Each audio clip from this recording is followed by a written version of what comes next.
तो दोस्तों हम लोग देख पा रहे हैं कि रशिया यूक्रेन वॉर के दौरान भारत ने किसी भी तरह से रशिया के ऊपर ना कोई कार्रवाई की, ना ही रशिया को कंडेम किया और इनडायरेक्ट वे में भारत लगातार रशिया को समर्थन देते जा रहा है। ऑब्वियसली सभी देश इसमें अपना अपना स्वार्थ साध रहे हैं, तो भारत भी कुछ इसी तरह की पॉलिसी अपनाए हुए है। जहां पर भारत को अपना फायदा दिखेगा, ऑब्वियसली भारत उसी तरफ खड़ा रहेगा। लेकिन फिर भी भारत द्वारा रशिया को इस युद्ध से रोकने की कोशिशें की गई और काफी ज्यादा प्रभावशाली तरीके से हमारे प्राइम मिनिस्टर मोदी द्वारा रशिया को इन सब चीजों के लिए रोकने की कोशिश की गई।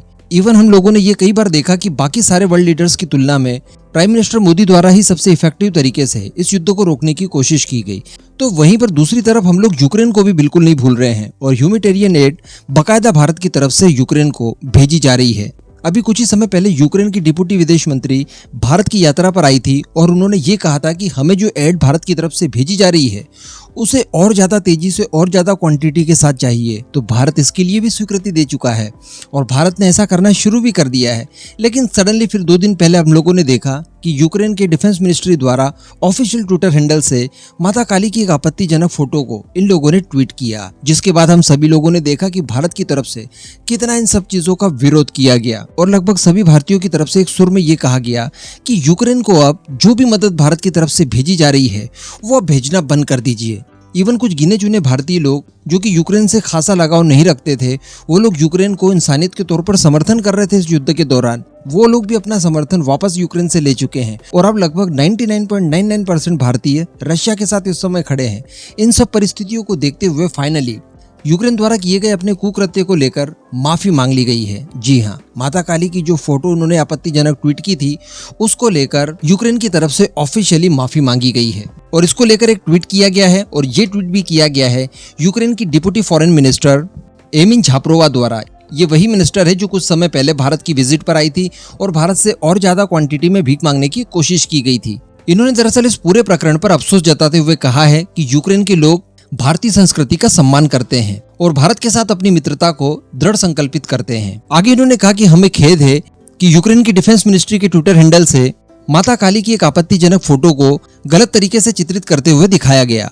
हम भारत द्वारा दिए गए अत्यधिक समर्थन का सम्मान करते हैं और ये जो आपत्तिजनक फोटो ट्वीट किया गया था इससे पहले ही हटा दिया गया है और आगे हम लोग आपसी सम्मान और सहयोग बढ़ाने के लिए दृढ़ संकल्पित हैं। तो इस तरह का ट्वीट करके यूक्रेन की तरफ से माफी मांगी गई। अब ऐसा क्यों हुआ, इसके ऊपर थोड़ी सी नजर बनाई जाए। सबसे पहले तो ये देखा जाए कि यूक्रेन की तरफ से सडनली इस तरह का कुकृत्य क्यों किया गया। तो यहाँ पर मैं आपको ये कहूंगा कि ये यूक्रेन का अपना कोई विचार नहीं था, बल्कि इसके पीछे वेस्टर्न कंट्रीज डेफिनेटली शामिल थी, अमेरिका हो या बाकी के यूरोपियन देश हो। इसी के साथ साथ रिसेंटली पाकिस्तान के साथ इनके टाई अप बहुत ज्यादा मजबूत हुए हैं। डिफेंस पैक्ट साइन हुआ है यूक्रेन और पाकिस्तान के बीच में। कई सारे हथियार भी पाकिस्तान की तरफ से लगातार भेजे जा रहे हैं और इस कुकृत्य के पीछे हो ना हो इन सबका प्रॉपर हाथ एटलीस्ट मैं तो मानता हूँ, क्योंकि इतनी घृणित मानसिकता वाला दाव चलना, इन सारी चीजों में पाकिस्तान जैसे देशों को महारत हासिल है।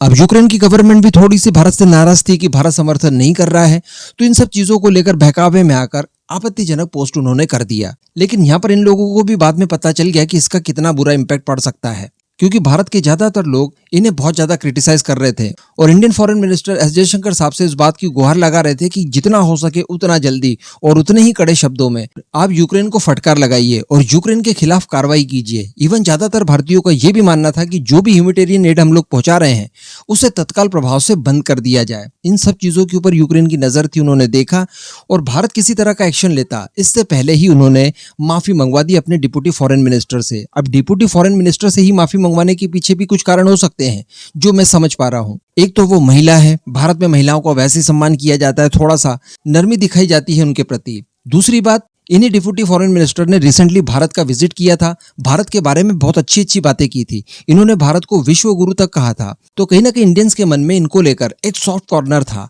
तो उसी सॉफ्ट कॉर्नर का इस्तेमाल करते हुए इन्हीं से माफी मंगवाई गई। जबकि मेरे हिसाब से अगर देखा जाए तो यहाँ पर यूक्रेन के किसी बड़े ऑफिशियल द्वारा माफी मंगवाई जानी चाहिए थी, या जेलेंस्की ने खुद इस बात की जिम्मेदारी लेते हुए यहाँ पर सीधे शब्दों में माफी मांगनी चाहिए थी, ना कि खेद प्रकट करना था। क्योंकि इनके ट्वीट में भी देखा गया है सॉरी शब्द का इस्तेमाल नहीं किया गया है। हालांकि हम सभी लोग एस जयशंकर साहब को जानते हैं, वो उनकी माफी के बावजूद यूक्रेन को इन सब चीजों के लिए जरूर दंडित करेंगे और कोई ना कोई कड़ा स्टेप भारत की तरफ से डेफिनेटली उठाया जाएगा। वैसे आपको क्या लगता है, इस माफी के बाद यूक्रेन को माफ कर देना चाहिए या फिर एड जो हम लोग भेज रहे हैं उसे बंद कर देना चाहिए? नीचे कमेंट करके जरूर बताइएगा।